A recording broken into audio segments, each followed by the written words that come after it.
صلوا على محمد وآله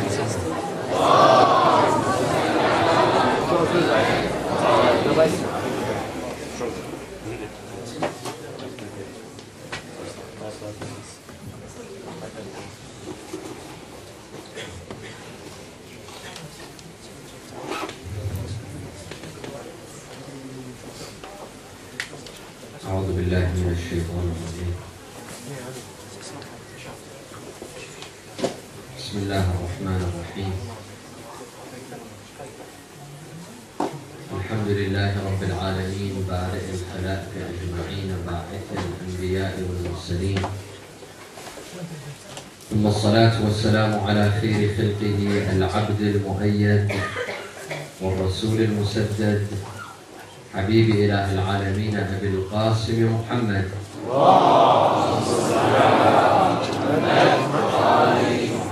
وعلى أهل بيته الطيبين الطاهرين وصحابته المنتجبين.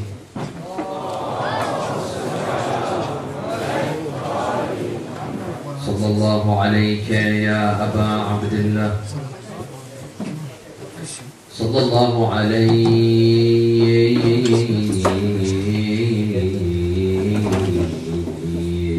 يا سيدي ويا مولاي يا ابن رسول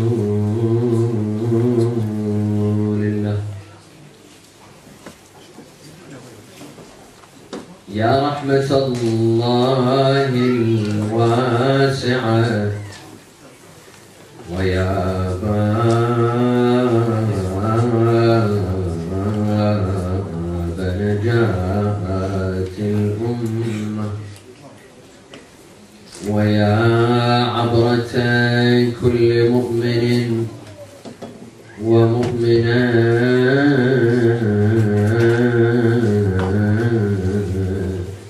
يا مظلوم يا غريب يا شهيد كربلاء،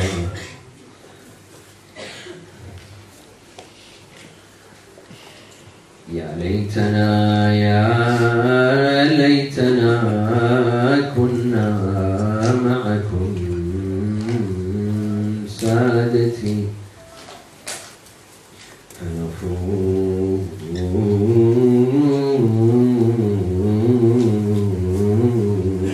فوزا عظيما. يا أيها النبأ العظيم إليك في أبناك مني أعظم الأنباء، إن اللذين تقدما يقيان كالأرماح في صفين بالهيجاء،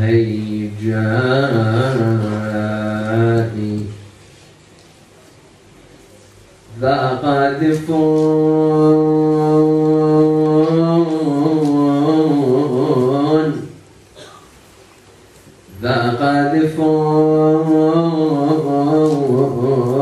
كبدا له قطعا وذا في كربلاء مقطع الأعضاء ملقا على حر الصعيد مجردا في فتية بيض الوجوه وضائي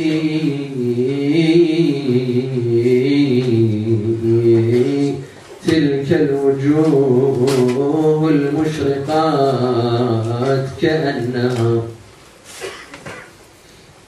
كأنها الأقمار تسبح في غدير دمائي رقدوا وما مرت بهم سنة الكرى وغفت جفونهم بلا إغفاء خضبوا وما شابوا وكان خضابهم بدم من الأوداج الحناء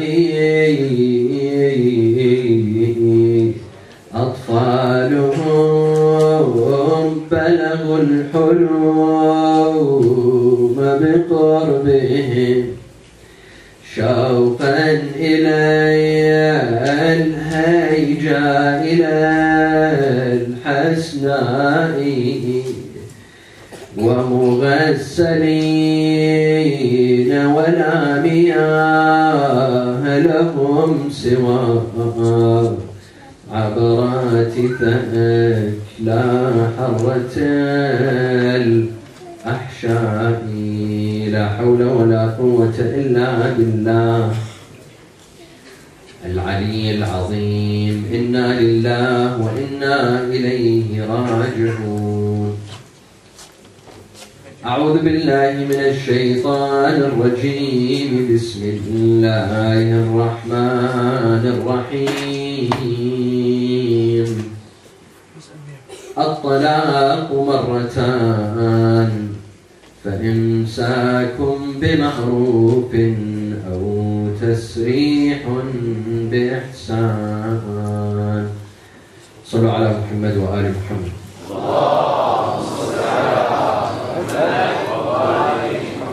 A second for the love of Imams Al-Hassan and Hussein.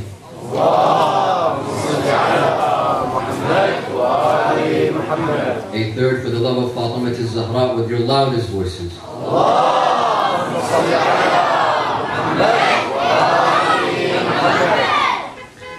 When I began my Hawza studies, I was 12 years old. I remember I began studying Al-Rasal al-Amaliyah with my father. We began with Bab al-Taqleed. We studied about Taqleed, and then Salah, and then Sawm, and then Hajj. Then after that, one day I told my father that I'd like to study Bab al-Nikah, marriage. He said, Hussein, you're 12 years old. I'm not going to teach you about marriage. In fact, as a punishment for that, I'm going to teach you about divorce. And indeed, we studied Bab al-Talaq. Every year, on the eve of the 8th of Muharram, which is a night dedicated to Al-Qasim ibn al-Hasan, salawatullahi wa salamuhu alayhima, we discuss marriage, when we talk about marriage. But tonight, I'd like to take another perspective and talk about divorce. And when we talk about divorce, we're really talking about marriage.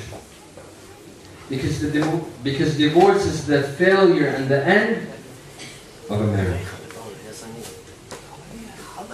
Statistics show that in the United States of America, divorce rates are up to 50%.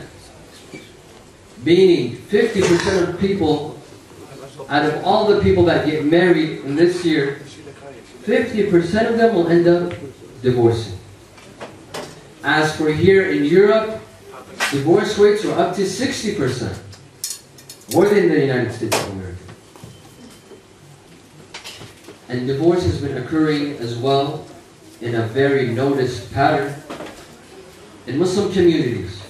And it has been drawn to my attention that it's an issue in the Muslim community here in the UK, here in England. Thus, as any social problem and any social illness, this needs to be discussed. Sallu ala Muhammad wa alihi.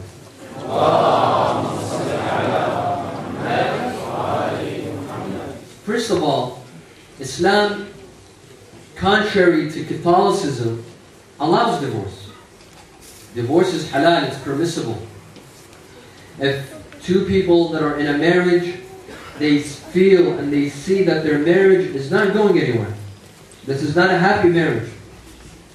The whole point of marriage is to bring them happiness and joy in their life. Well, if this marriage is becoming a catastrophe for them, and it becomes an obstacle in their life, then Islam says you have the right to go apart. Islam does not force you to remain in a marriage that you don't want to be in. Thus, Islam allows divorce. However, it is highly discouraged. Highly discouraged. And in a hadith by Rasulullah sallallahu alayhi wa alihi, أن أبغض المباحات عند الله الطلاق. Al-mubahat are things that are allowed.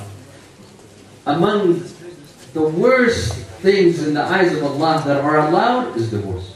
Allah doesn't like it. In another hadith, that Allah hates a family that is separated and becomes segregated through divorce. That is why Islam has set certain laws to reduce the rates of divorce. When it comes to divorce, Islam is very strict and has set certain conditions that makes divorce very difficult. For example, number one, in Islam, divorce is in the hands of who? The husband. Of course it's in the hand of Allah, but I meant in the hands of the husband and not in the hands of the wife. And this makes it very difficult. Why? And I'm not being biased. Well, there's no bias here. But from our experience, from my personal experience, with couples that come to us with counseling, they come for counseling, they come for advice. In many cases, I've seen that the husband, in many cases, but not always, there's always exceptions. In many cases, the husband, divorce will be the last resort for him. If there are problems in his marriage, divorce will be the last resort. But unfortunately, as I've seen through experience, a lot of women, they're hasty. As soon as there's a problem, or there's a difficulty, or there's an emotional moment, they ask for divorce. Now, in order for Islam to protect the sanctity of marriage, because we have a hadith that says, مَا بُنِيَ بِنَاءٌ فِي الْإِسْلَامِ أَقْدَسْ مِنَ الزَّوَاجِ. Marriage has its sanctity. It's sacred. It's something sacred and holy. Islam wants to protect it. Thus, it has put the matter of divorce in the hand of the husband. This is one way of reducing divorce. Number two, in order to divorce, you need two just witnesses. شاهدين عادلين. What do I mean by just? What do I mean by شاهدين عادلين? These two witnesses, number one, they have to be men. Number two, they have to be religious. They have to be almost perfect. There's no one that's perfect other than the Ahlul Bayt and the prophets. But he has to be almost perfect, meaning he's someone religious, he prays, he fasts. He has a religious appearance. If people ask about him, they'll tell you this person is religious. He's a religious person in the community. You need two of these. Not one, but two. This is quite difficult sometimes. When you want to perform a divorce and you're in need of two just witnesses, this becomes very difficult. I remember sometimes some speakers or some scholars, they're asked to conduct a divorce. To find two just witnesses, this is very difficult. I've seen some scholars, when he has a speech and there's over 200 people, he assumes that at least two of them are udud. He conducts a divorce on the minbar. Because it's difficult to get two just witnesses. This is the second condition. Number three, the divorce has to be conducted on the days when the woman is pure, during her days of purity, and not during her menstrual cycle. This is number three. Number four, during that purity, that man and woman should not have acted as a man and woman, if you know what I mean. Now this makes it difficult.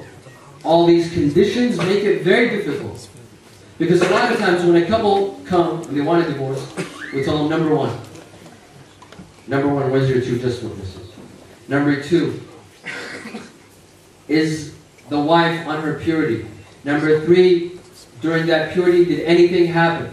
And most of the times, no. These conditions are not met. We tell them, go, come back next month. And usually they don't show up next month.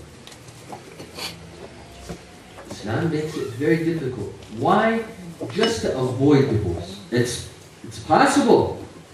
And it's permissible. But Islam discourages it. On the other hand, Islam makes it easy for a divorced couple to come back together. Islam instituted something called the iddah, waiting period.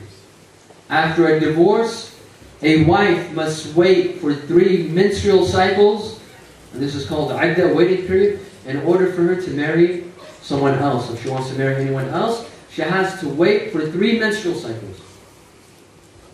The point of this is that perhaps they'll change their mind. So that she doesn't go and remarry. Perhaps within these 3 months, usually it's 3 months, will change their mind. And during these 3 months, she acts as a wife. She remains at home. She has the rights of a wife. The husband has no right to kick her out of the house. She has the right to remain in her house. She enjoys the privileges and rights of any wife.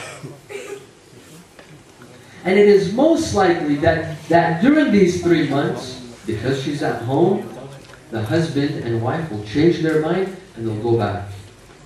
And if they do go back within these 3 months, there is no need for a new aqd, there's no need for a new contract, there's no need for a new dowry, only for the reason to make it easy to get back together. Islam encourages this. And by the way, in Islam, see that there's laws regarding divorce that many people, unfortunately, they're ignorant of. In Islam, you're allowed to divorce. But if you divorce the same person 3 times, see the Quran says, "At-talaqu marratan." You can divorce twice. But if you divorce for a 3rd time,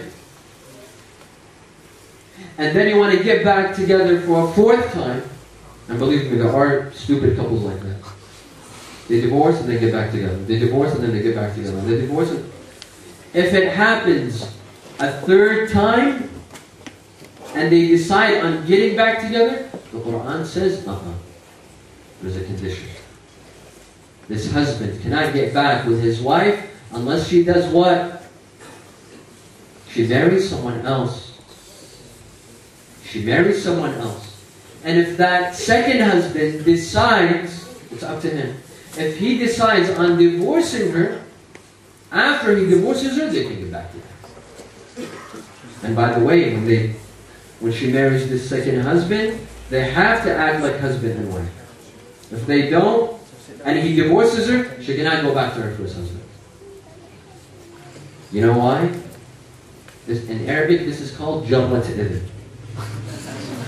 Allah wants to punish the first husband. Is it a game you divorce every day? You divorce 3 times and you want to get back together for a 4th time?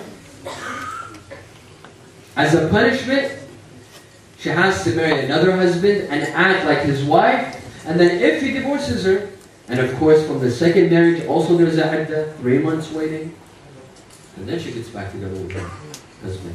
This is not a joke. This is not a game. Divorce is not a joke. And it's not a game. Now, why is it that some couples resolve to divorce? Divorce has reasons. Why is it that couples resolve to divorce? Sallallahu Alaihi Wasallam.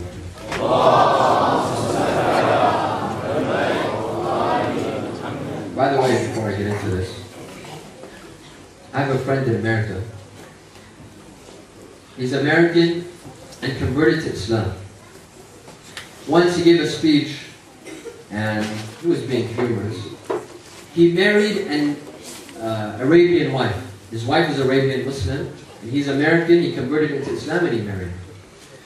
So one day he was giving a speech, and I remember I heard him give a speech. He said that the first 4 Arabic words that I learned was the following. Number 1, Habibi. Number 2, Hayati. Number 3, Nasibi. And number 4, Yahma. So you see in the beginning, it goes up and then all of a sudden, it goes down. What's the reason for that? What's the reason that some couples resolve to divorce? For every cause, for every effect, there's a cause. For every cause, there's an effect. Number 1, and I'm saying this not from any book, not from any narrations. Well, I will be mentioning some narrations, but I see this from personal experience. From couples that come to us, they resolve to divorce, we have to conduct their divorce, they come to advice. I tell you this from personal experience. By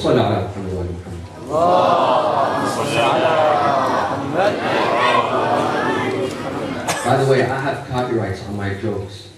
If you mention them to anyone else, you have to seek permission from them. Number 1, you marry the wrong person. Some people marry the wrong person. Obviously, if you marry the wrong person, this marriage is doomed to failure. Some people at the time of marriage, they don't think logically, they think emotionally. And this is a problem. And you can't blame them. Because it's marriage. You're going to spend your life with someone. And then emotions get involved, and love gets involved, and attachments get involved. So sometimes you can't help but getting emotional. But this is wrong. In choosing the person in marriage, you have to be purely logical. You have to put emotions aside. And you think logically, is this the right person for me or no? Is this person suitable for me or no? Or right now, because I'm so enthusiastic and I'm so charmed by this person, I'm going to make a life-altering decision. Unfortunately, I know a lot of young men, many young men, they make the decision of marriage and they choose the person based on looks and based on beauty. This is his number 1 criteria. If she looks good, he's going to ask about her. He's going to ask about her family. He's going to ask about her personality, her faith, her akhlaq, and so on and so forth. But if she doesn't look good, even if she has the best akhlaq and the best manners and the best faith and the best religion, it doesn't matter to him. The number 1 criteria is the looks. This is a mistake. As I've said before many times, looks are important. You have to be attracted to the person that you marry. But it's not the number 1 criteria. It shouldn't be the door. For some people, looks are the door. If this person is good looking, I'm going to give it a try. I'm going to ask. If this person is not good looking, I'm not even going to try. Believe me, brothers and sisters, because some sisters also look for beauty, if not all. If looks are the reason behind the marriage, then believe me, the looks will be the cause of divorce as well. I assure you. If you marry a girl just because of her looks, I guarantee you, it's her looks that will draw you, one day will become a curse, and will get you to divorce. It shouldn't be the criteria. The hadith says, من تزوج امرأة لمالها أو لجمالها أوكله الله إلى ذلك. If a man marries a woman for her looks, or because of her cash or her money, she has inheritance or she's rich, then Allah will say, okay, go and depend on that. I will not have my barakah, I will not have my blessings in that marriage. You go and deal with it on your own. And the same thing goes for a woman. Some women, there are some criteria. Of course, if you ask any lady, what's your criteria in a husband, she'll take out a book, not a list, but an entire book of criteria that she's looking. But of course, some of them, they have to compromise. One of the criteria that they look for, and if she's not looking into that criteria, her family's looking into that criteria, is wealth. This guy has to be well off. Unfortunately, this is a disease. This is why a lot of our youth are not getting married. I know many youth that have a student loan. They probably live on rent. They're not doing so well. They take the train. They don't own a car. Who's going to give them away? Maybe the sisters, maybe the young ladies will accept. But unfortunately, a lot of times, the parents are not going to accept. I understand that they're looking out after their daughters. I understand this. They want their daughters to live a happy life, a peaceful life, well off, not in need. But at the same time, they should realize that they're not selling their daughters. Any lady that marries for the purpose of marriage, because this person is rich and he's wealthy, and she ignores the other suitors, the other guys that come and propose, they could be better, but she chooses this person because of his wealth, I guarantee you, my dear sisters, his wealth will be the reason of divorce later. Because if it's the reason behind marriage is the money, what if that money disappears one day? Money comes and money goes. The person that you refused to marry, probably because he was poor, one day you could end up being the wealthiest person in his community. And the man that you married for his wealth can end up being a poor person. See, sometimes it's not in your hands. These things are up to Allah subhanahu wa ta'ala. I'll tell you the story.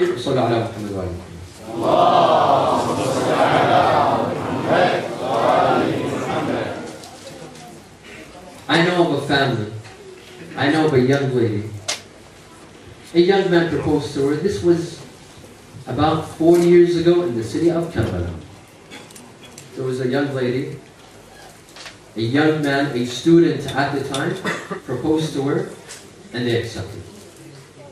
After a while, when Hizb al-Ba'ath came to power, there was a tasfirat, sending people into exile, especially if you didn't have Iraqi documents and you were from an Iranian origin, you were sent into exile. You were kicked back to Iran.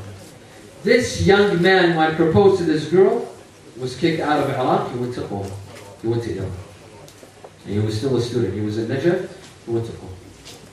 The girl's family said, we refuse to send her to Iran. We gave her to you with the condition that she remains here in Iraq, not to go to Iran. So they broke it up. Apparently they were already not just engaged, but they had performed the aqd. They broke it off, she got divorced. A few months later, another young man comes and proposes to her and marries her. This young man was a scholar and a speaker. Hizb al-Ba'ath, they take him after 2 years of their marriage, only 2 years. They grab him, they put him in jail, and they execute him. They murdered her husband, who she was only married to for 2 years, and the guy who had proposed to her was sent to Iran. He goes to Iran. After a while, for some reason, Hizb al-Ba'ath sends this young lady, this poor widow, they send her to exile to Iran as well. She refused that young man because he went to Iran. Now imagine. She was now sent to Iran. See, sometimes you reject certain things for a certain reason, for a stupid reason. For a stupid reason. If this person is compatible, he's religious, he has akhlaq, he has the manners, you reject him just because of a certain country. He lives in a country, or he doesn't live in a country, he owns this, he doesn't own that. And by the way, that student grew up to become one of the greatest scholars, and he's on the verge of becoming a marja. And soon, one day, you will hear that he has become a marja. Thus, these things are not in your hands. Some young brothers, when they choose a wife, unfortunately, and I have to say this, they neglect the young ladies in their own community. And they say, you know what, I'm going to bring a wife from back home. I'm going to go to Iraq, or Iran, or Lebanon, or Pakistan, or I don't know where. And my wife has to come from back home, because I don't like the young ladies in my community. So what he does is, he'll go and he'll choose a wife that's probably like 12 or 13 years younger than him. And there's absolutely no compatibility between him and his wife. And he chooses her. Why? Because she's pure and she's innocent. This man is looking for a wife that has been locked up in a room all her life. living in a cave, and he neglects the young ladies in his own community.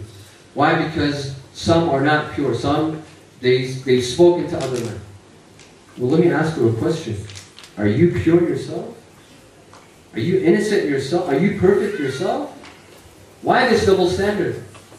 Why is it that the wife has to be perfect, she has to be completely innocent and pure, when احنا شبابنا ما قصروا? This is a double standard. صلوا على محمد وعلى محمد.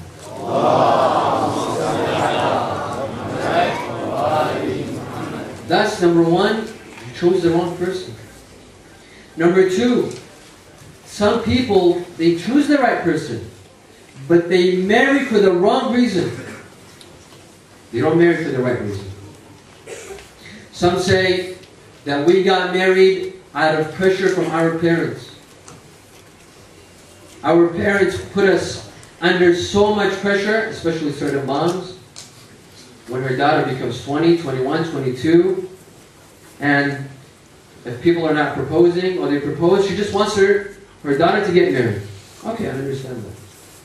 But you can't pressure. You can't pressure you. If this young lady or this young man does not feel ready for marriage, it's a mistake to put pressure on them. It's a mistake to get them to go into a marriage that they don't feel comfortable in going. And this is wrong from the point on the shoulders of the parents. My advice to all parents is take it easy with your kids. If your children, if your youth, if your young daughter or young son is not ready for marriage, don't put any pressure. Wait until she's ready. Wait until he's ready. Don't put pressure. Some youth get married. Why? Because all their friends are getting married. Because all their friends are getting engaged and getting married, they also want to get married. This is also wrong. What, is this like all of my friends are going to the mall, I'm going to go to the mall as well? This is ridiculous. Just because your friends are getting married or getting engaged, this shouldn't put pressure on you to get married. That's because your friends might feel ready to get married. They feel ready. This is their time. You might not be ready. So this should not be pressure just because all of my friends are doing it and I'm going to be left alone, so I'm going to get married. This is not the right reason. And you will regret this later on. This will become a mistake.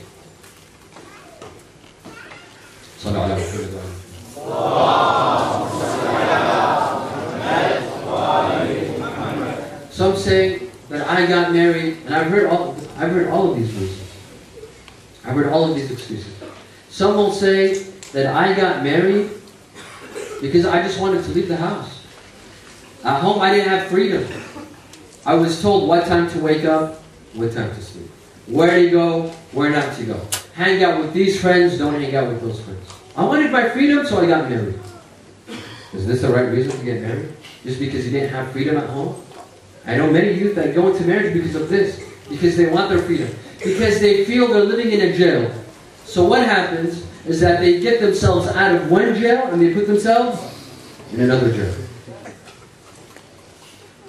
And the result is divorce. After a while, when you have your freedom, you realize that this is not what you wanted. Some get married only to satisfy their desires. Okay, well, this is one of the benefits of getting married, satisfying your desires. But once your desires are met, what then? You're going to go back home? Once the desires are met, and that was the only reason why you got married, what's left? What's left out of that marriage? What are the values or principles of that marriage? Where's the love of this marriage? Thus, some people choose the wrong person. Others choose the right person, but they got married for the wrong reason. There's another reason why people resort to divorce. Some couples resort to divorce. That reason is that they chose the right person. These two people are perfect for one another. And they got married for the right reason as well. However, this couple they don't carry out their rights, and they don't carry out their duties towards one another. This husband is not carrying out his duties towards his wife. And the wife is not carrying out her duties towards her husband. They're careless towards one another. And this is a form of oppression. Because a husband has rights and a wife has rights. When a wife does not look out for the rights of her husband, she's oppressing him. And when a husband does not give his wife his rights, this is also a form of oppression. What happens after a while? This couple might be perfect for one another. But after so many years of carelessness, so many years of ignoring each other's rights and neglecting their duties, the love in this marriage evaporates. It evaporates. And I've heard of so many couples, they come and they say, Sayyid, it's not like how it used to be. When we first got married, we were perfect for one another. The love between us was strong. But after so many years, it has disappeared.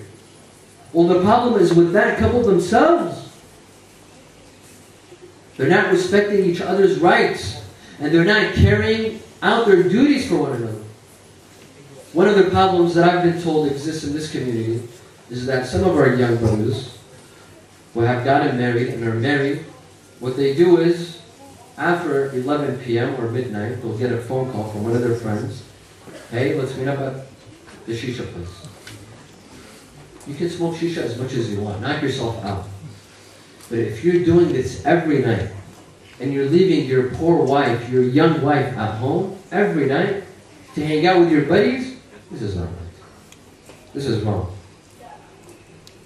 I mean, if she doesn't say anything once, twice, 3 times, if she lets you a couple of times, this doesn't mean that you can abuse it every time and every night or every other night. You leave this poor young wife at home and you go and you hang out with your buddies at a shisha place. This is not right. There's a saying in Arabic that says, إِذَا صَاحْبَكْ حِلُو مَتَاكْلَ كُلُّ. If your friend or your companion is sweet, don't eat all of it. Just because she let you get away with it once, twice, it doesn't mean you can take advantage of it every time. Be considerate. Going out once every 10 days, once every 2 weeks with your friends, there's nothing wrong with that. But look for her rights as well. I know some husbands that have too many demands, that are high on demands. The wife has to be perfect, the house has to be perfect, her food, the house has to be clean, the children have to be fed, they have to sleep early, she has to change their diapers. And he treats his wife as if she's a worker from Bangladesh. This is also a form of oppression. This is not that I have anything against the people of Bangladesh. It's just an example. This is an oppression. This husband is oppressing his wife this way. And by the way, sometimes it's completely the opposite way. Sometimes it's the wife that's oppressing her husband. Sometimes it's the wife that's too bossy and demanding too much from her husband. They say that there were 2 friends walking together, and one of the friends calls his wife. And in a very harsh tone, he tells her, turn on the hot water right now. And he hangs up. His friend, he calls her, MashaAllah. I wish I could talk to this way. I wish I could talk to my wife in this manner. Tells him, no, actually I was telling you to turn the hot water on in the kitchen because when I go back I have to do the dishes. That's why they say there's some men that run the house and other men run around the house. There are some men that are clueless. They have absolutely no idea what's going on. This wife has demands, she has needs. It's not all about money. Some men think that they can fix everything with cash, with money. All this wife needs is money, so as long as he gives her 2,000 or 3,000 pounds a month, she should be satisfied. And she has no right to complain. As long as she's giving her money. Well, this wife is not a donation box. She has needs. She needs affection. She needs emotions. She's not a brick wall. I remember one lady came up to me and she said, Sayyid, every time I get in a fight with my husband, the next day he goes on and he buys me gold. I'm like, oh my God, what a monster. But I knew what she was trying to say. Her husband thinks that the only way to solve the case with her is by gold. Nothing else. She doesn't need emotions. She doesn't need affections.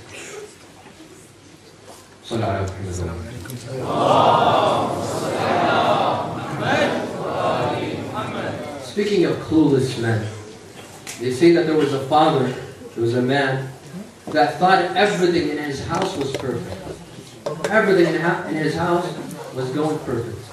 So one day he goes on a journey for 3 days, and he tells his kids to look out after the house.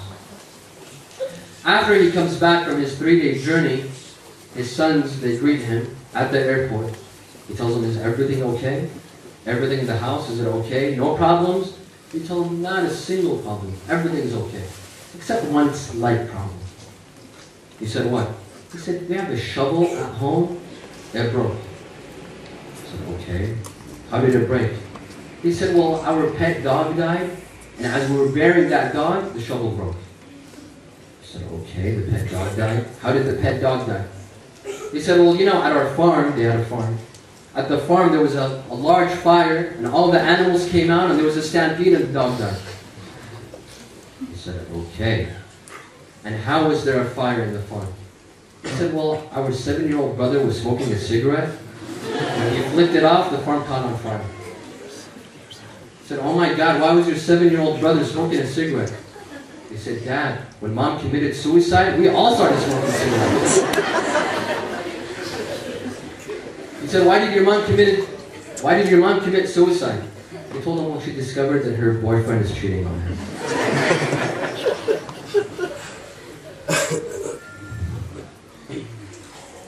On the contrary, some women neglect their duties as well. Their responsibilities are not just on the shoulders of the husband. It takes two to make a marriage. And it takes two to make a successful marriage as well. I know some women, they neglect their duties. They neglect the duties of the house. They spend most of their days either shopping or attending women Majalis or whatnot. And they neglect the house, they neglect the husband, they neglect their duties and their children. This is not right as well. Brothers and sisters, in Islam, both husband and wife, they have duties and they have rights. And they're equal. As many rights as you have duties. And as many rights as the wife has, she has duties. The Quran says, وَلَهُنَّ مِثْلُ الَّذِي عَلَيْهِنَّ. The same rights, the same amount of rights that they have duties as well. There's a balance. لَا تَظْلِمُونَ وَلَا تُظْلَمُونَ. You don't oppress and you don't get oppressed. When you don't carry out your duties, this is oppression. And you can't ask for your rights if you're not carrying out your own duties. Amir al-Mu'mineen and Fatima al-Zahra were the best example. Look at how they divided the chores in the house. How they divided the duties, the rights and the duties. Now, what are the repercussions of divorce? Divorce can have very difficult repercussions. Number one, a person who gets divorced can go through trauma. They can go through depression. It can be very traumatic for them. In fact, I know some couples that went through divorce, they develop a hatred for the opposite sex. Why? Because they assume that all husbands are like this. All men are like this. Or if his wife mistreated him, he will assume that all women are like this. They will develop a hatred for the opposite gender. And a distrust of the opposite gender. Number two, sometimes for divorcees, it becomes difficult to remarry. Today, single people are having a hard time to get married, let alone people that are divorced. It becomes very difficult to get married again. It becomes a challenge, especially if you have kids. It will become very difficult to remarry. Not a lot of people are willing to enter a marriage to marry a wife that has children, or to marry a husband that has children. Number 3, the kids. The children become the victim. Imagine, how can you raise a child as single parents? This is very hard. Children both need both the father and the mother. They can't just live with the mother, and they can't just live with the father. They need both. They need the assistance of both. Unfortunately, many times, children that are victims of divorce, they have it hard. They have it very hard. It becomes very difficult for them. And if that lady goes and she marries, or the man or their father remarries, their stepmother will never become like their mother. It's impossible. And the stepfather will never become like their father. Because we are biologically engineered to love our children and treat them in a good way. No one can replace the shoes of a father. And no one can replace the shoes of a mother. This is impossible. And number 4, society. This is socially unacceptable. Society, unfortunately, looks down upon those that get divorced. Of course, it's halal. But unfortunately, you will see that in society and in the community, there will be so many rumors about the couple that get divorced. And especially if it's a lady, Allah, the rumors will start. As soon as she gets divorced and her iddah ends, rumors will begin spreading about her. These are the repercussions of divorce. Sallallahu alaihi wasallam.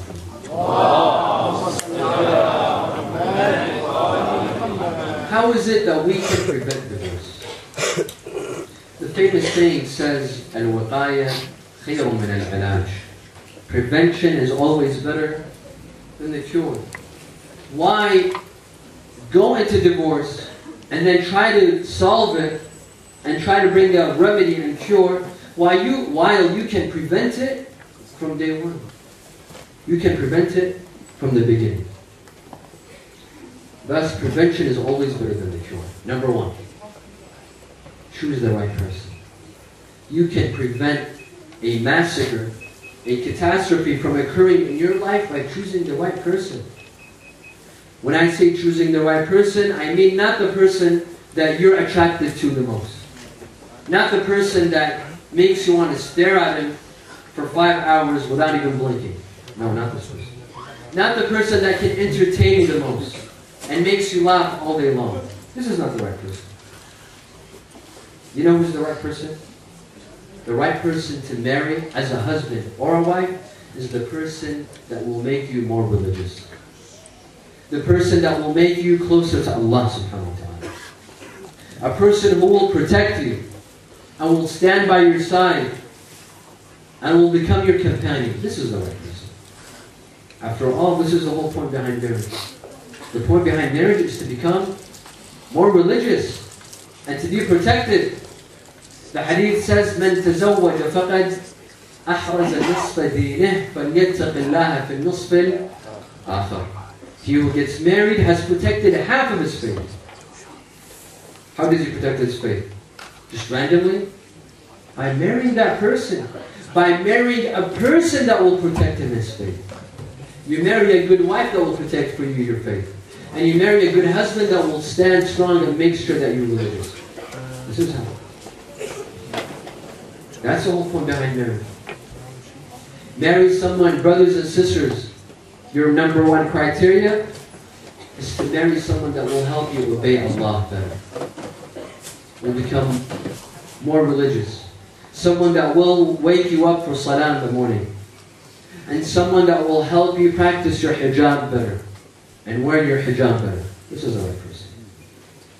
The Quran regarding men and women says, هُنَّ لِبَاسٌ لَكُمْ وَأَنْتُمْ لِبَاسٌ لَهُمْ. They are your clothing for you, and you are clothing for them. By the way, when I was younger, I would always wonder, what does this verse mean? Because I always thought libas here is in the Iraqi meaning. Why is God calling us underwear? And then I discovered the meaning. You are clothing for your spouse, and your spouse is clothing for you. What does that mean? What is clothing? Why clothing? Because clothing, your clothes, serve three purposes. Number one, they conceal you. They conceal your body. They conceal your body parts. They conceal your private parts. Which is one.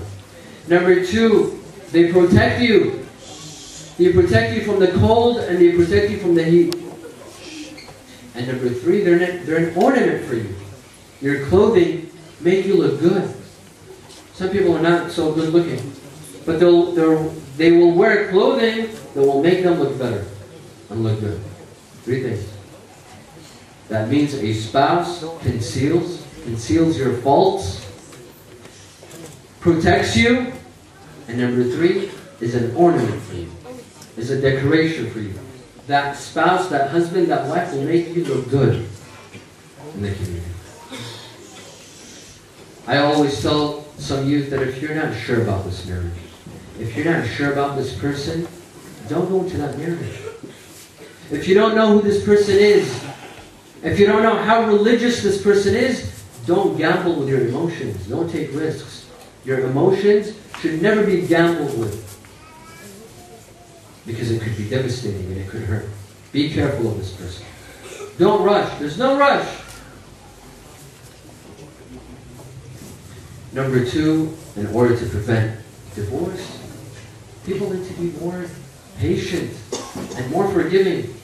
Not at the slightest fight, at the slightest argument, something happens and they quickly rush and want to have a divorce. Take it easy. Have some patience. When you went into this marriage, as Catholics say, as Christians say, when they say their I do's, what do they say? I may marry this person. Do you take this person for richer, for poorer, till death? Do you? Part. And this is the reality of marriage. When you go into a marriage, it's supposed to last forever, until you die or that person dies. Thus, you have to be forgiving sometimes. You don't keep a record. You don't keep a track. You have to be forgiving. Otherwise, this relationship will definitely not last. Number three, remember the repercussions. Some couples, I told them, listen, if you want to be selfish and you want to divorce, at least think of your kids. Think of these poor kids. Don't devastate them. If you don't like this person, at least pressure yourself to remain in this marriage for the sake of your children. Because your children will have it hard. Remember this before getting a divorce. And number four, let's build our marriage on an Islamic foundation. Let's make the point of our marriage the satisfaction of Allah. This should be our number one criteria. Is my marriage satisfying Allah or not? Or is it displeasing Allah? Now, before I conclude, I'll mention to you the story. Sallu ala Muhammad wa ala Muhammad.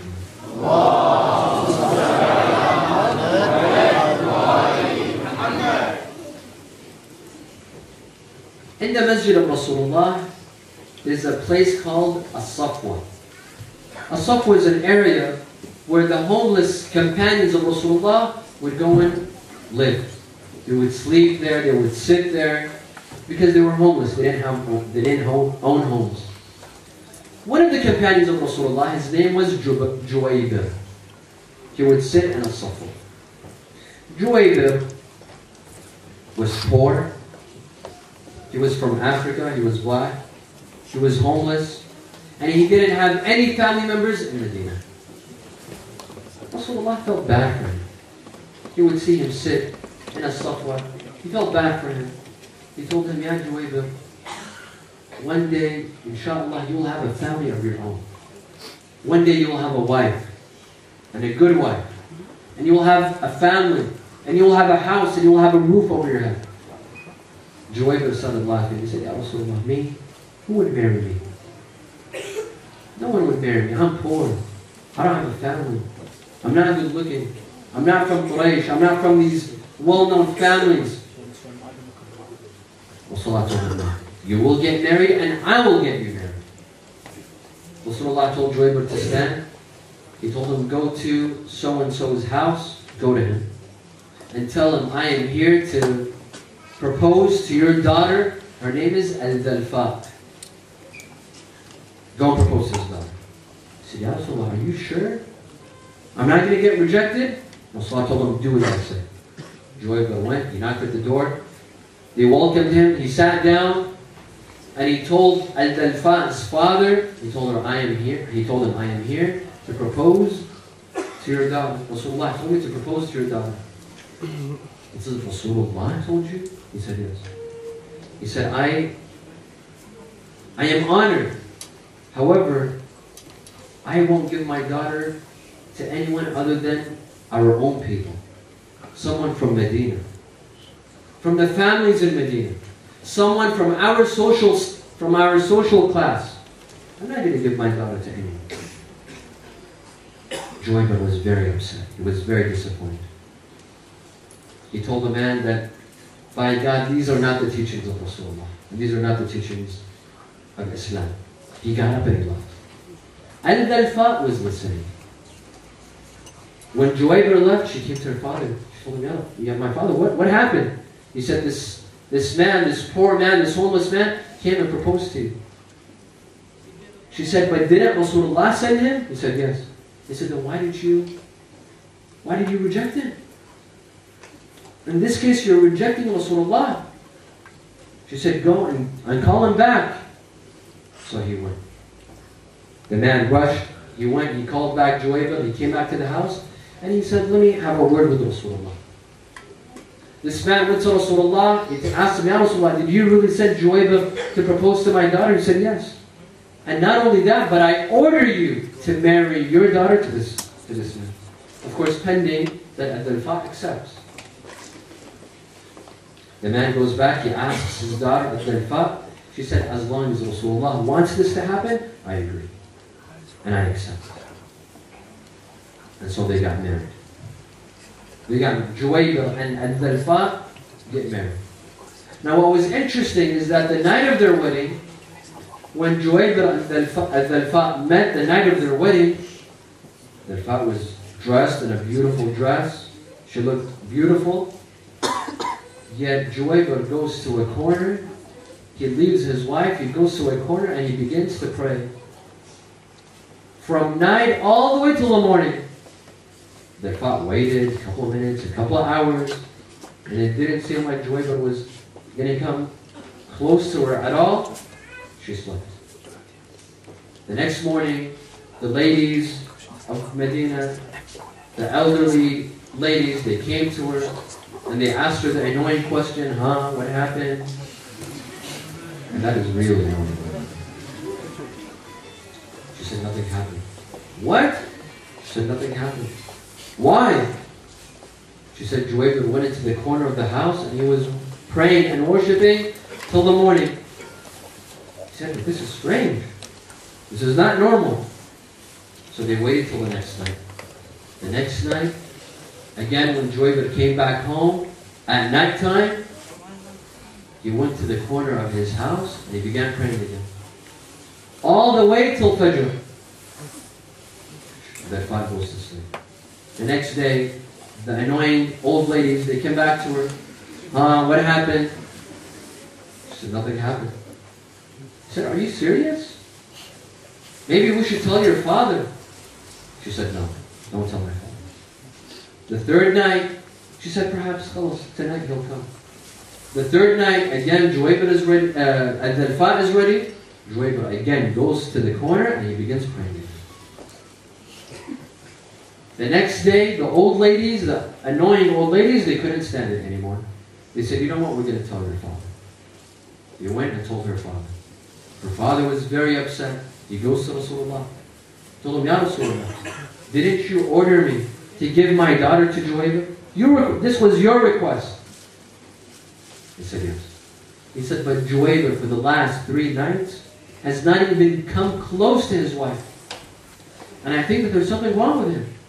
Apparently there's something wrong with him. Otherwise, which sane man would do this? Rasulullah said, I will have a word with Juwayba. He called him. Ta'ala Juwayba. What the heck is wrong with him? He said, nothing, Ya Rasulullah. He said, no, there's something wrong. Are you okay? He said, yes. Are you sure? He said, yes. He said, do you have inclinations towards women? Are you sure? He said, of course, Ya Rasulullah. Of course I have inclinations towards women. In another place, when I said the story, I made a comment. I said that Rasulullah asked him, are you sure you're not from San Francisco? He said, no, I'm definitely from London right here. I said, then what's the problem? You've left your young, beautiful wife for the past 3 nights. What's the problem? He said, Ya Rasulullah, I've lived my life homeless. My entire life I've been homeless. My entire life I've been away from my family.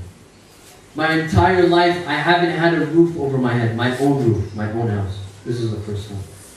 So I thought, once I got into this marriage and I married such a lady and Allah gave me a house, I thought to myself, shouldn't I be thankful to Allah? So I decided that the first 3 nights of my wedding, the first 3 nights of our marriage, I spend these nights thanking Allah subhanahu wa ta'ala. And indeed, this became a blessed marriage. It was a beautiful marriage. And Juwaybir always asked for martyrdom.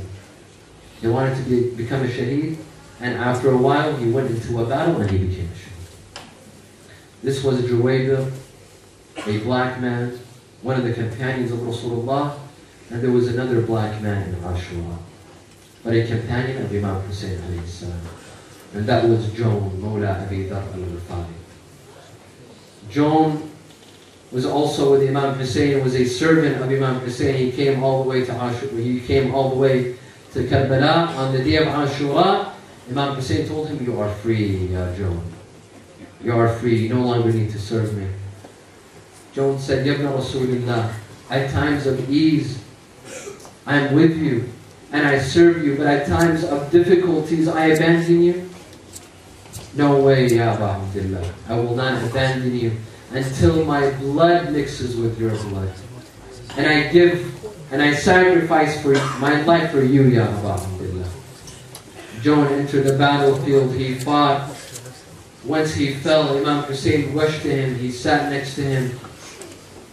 Historians say that he performed something that he didn't perform except with his son Ali al-Akbar. He knelt down and he put his cheeks on the cheeks of Joan. He didn't do this to any of his companions. He only did this to his son Ali al-Akbar and Joan, Mawla Abu Dhar. He put his cheeks on his cheeks and he told him, may Allah honor you the same way you sacrificed your life in our cause. Tonight, brothers and sisters, is a night dedicated to Al-Qasim ibn al-Hasan. Historians say that Al-Qasim was only 14 years old. 14 or 15 years old. The night before Ashura, when Imam Hussein alayhi salam told his companions that all of you will die, Al-Qasim came to Abu Abdullah and he told him, Ya Am, my uncle, am I part of the death? Am I part of the martyrs? Will I also die tomorrow? This broke the heart of Imam Hussein alayhi salam. But he wanted to test Al-Qasim. He wanted to test his ambition. He wanted to test his maturity and his knowledge and his level of understanding. He told him, Ya Bunay, wa kayfa al-mawt 'indak? And how do you perceive death, my son? He said, Wallahi ya am fi nusratika ahla min al-asr.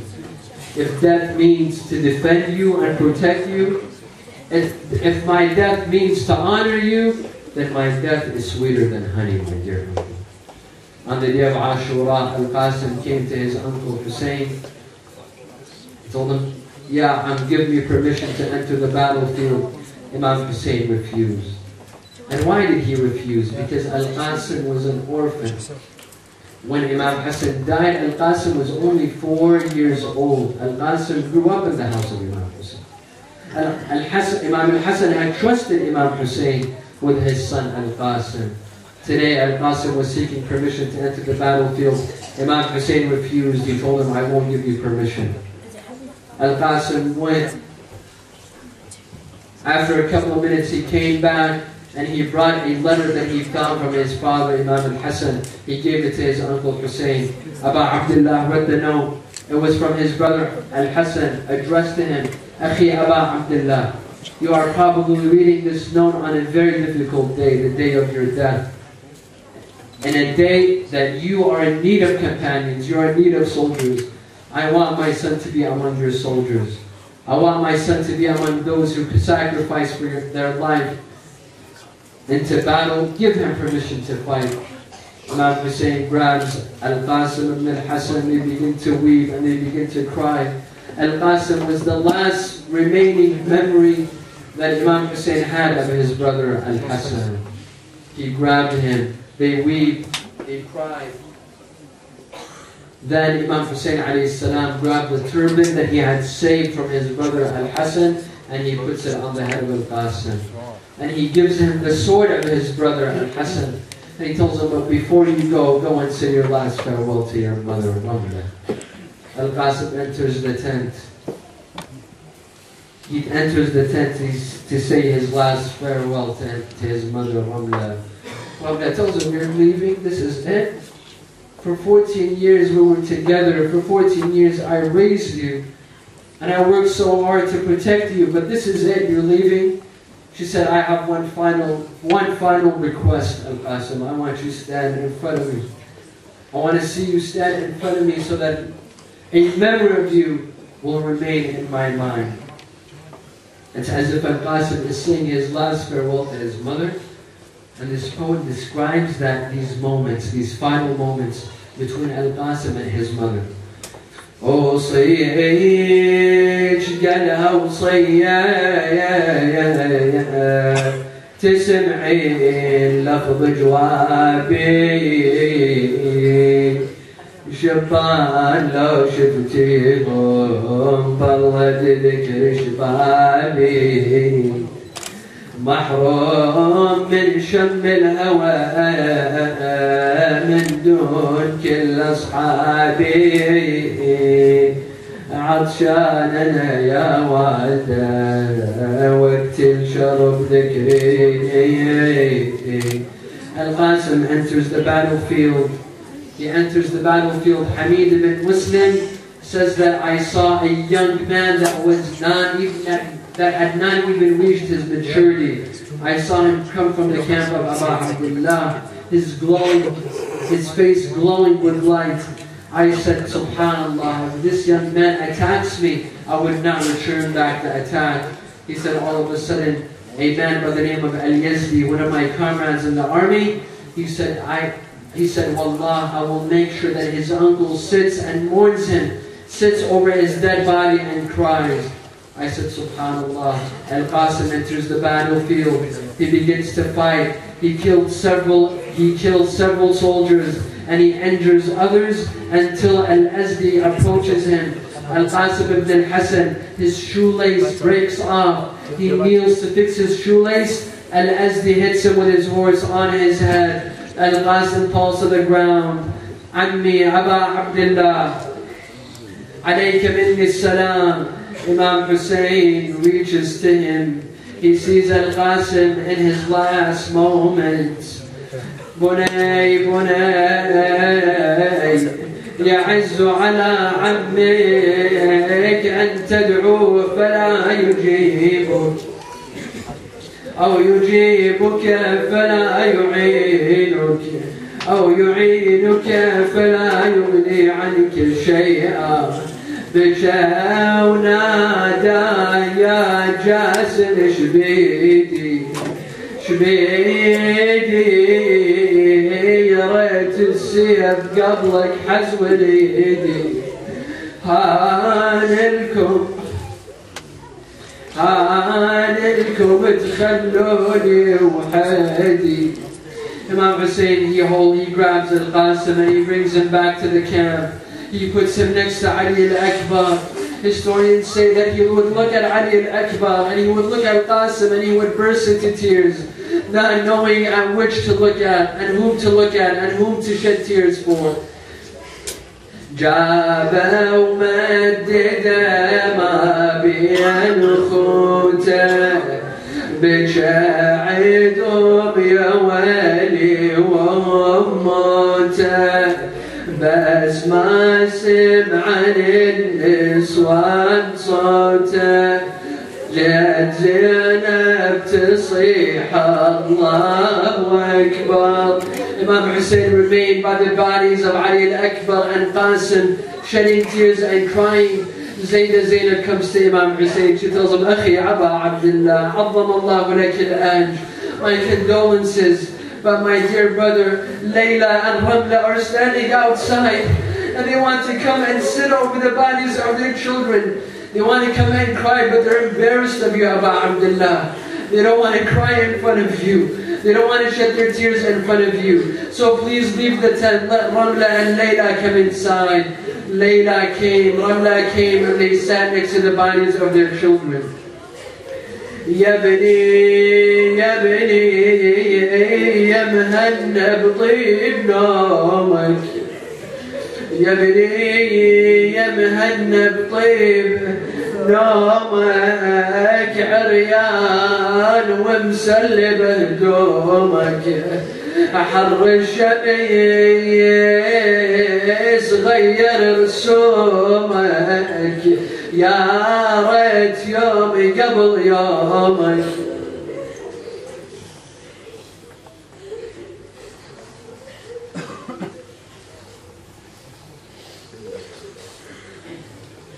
What life lies after you, my son, oh Jassi. You take my soul with you, my son, oh Jassi. Please stand up for the prayer. صلى على محمد وعلى محمد.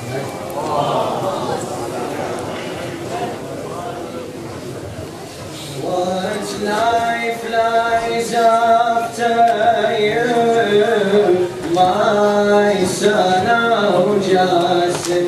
You take my soul with you, my son, oh Jassim. What heart sits in my chest after my side you've left. After death you had met. With tears my eyes are wet. My grief searches for you, my son, oh Jassim. In pain it calls for you, my son, oh Jassim. What life in my body beside your memory, day and night haunting me. Oh, what a tragedy! Oh, essence of my soul, my son, oh Jassim. Sorrow swallows me whole, my son, oh Jassim. Your smile was my dawn. With your birth my heart born. With your tears I was born. By arrows we've been torn. Oh, sunlight of my days, my son, oh Jassim. Oh, beauty of my ways, my son, oh Jassim. Your light, lovers, it guides. Oh, turn off this light. Jassim, you left my side. In darkness I reside. You're a beacon of truth.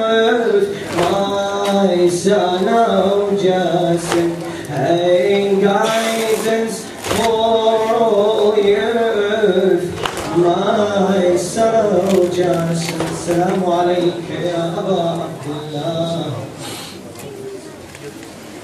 نسألك اللهم ونذكرك باسمك العظيم الأعظم الأعز الأجل الأكرم يا الله.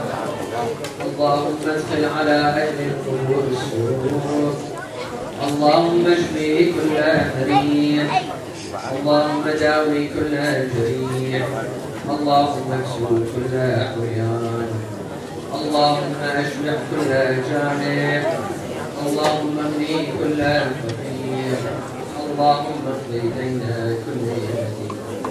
اللهم سد فقرنا بغناك وغير سوء حالنا بحسن حالك واقض عنا الدين واغننا من الفقر.